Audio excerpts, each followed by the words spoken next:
Paul Wright, System Integration Engineer for Ram Chassis Cab. We're here to talk about installation and operation of our class-exclusive Park Assist system.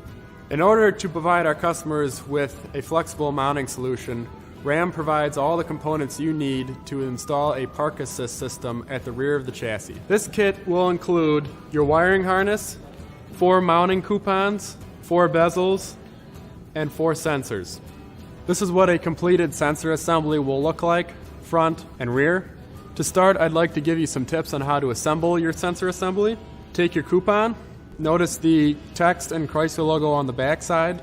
Look at your front side, notice that there are 2 notches at the top. Take your bezel, align it with the notches, and slide it into the coupon. When you do this, you'll note that you'll have a slope upwards from your ground plane. Finally, take your sensor, insert it into the bezel until it clicks, and make sure that it's parallel to the ground plane. If your truck was ordered with front Park Assist, the forward-facing sensors will already be installed in the front bumper and be operational.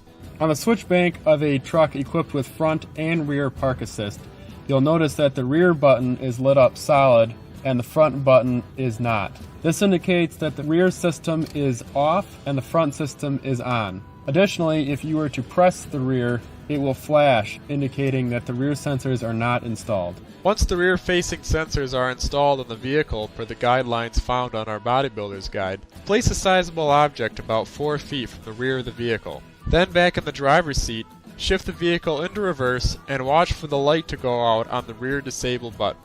If it goes out, the object has been detected and the system has been successfully installed. Once the light has gone off on your rear Park Assist system, go over to your cluster. Again, you're going to want to enter your commercial settings. You'll have to enter your PIN. By default, this is 0000. Enter Park Sense Setup. Scroll over to your rear sensors and select Installed. If the light does not go off, go ahead and drive your vehicle above 25 miles an hour, and if your light goes off, you're good. If not, you'll need to do additional diagnostics. That should get you started on the installation and operation of our Park Assist system. For more detailed instructions, please visit our Park Assist installation guide on our website. Thank you.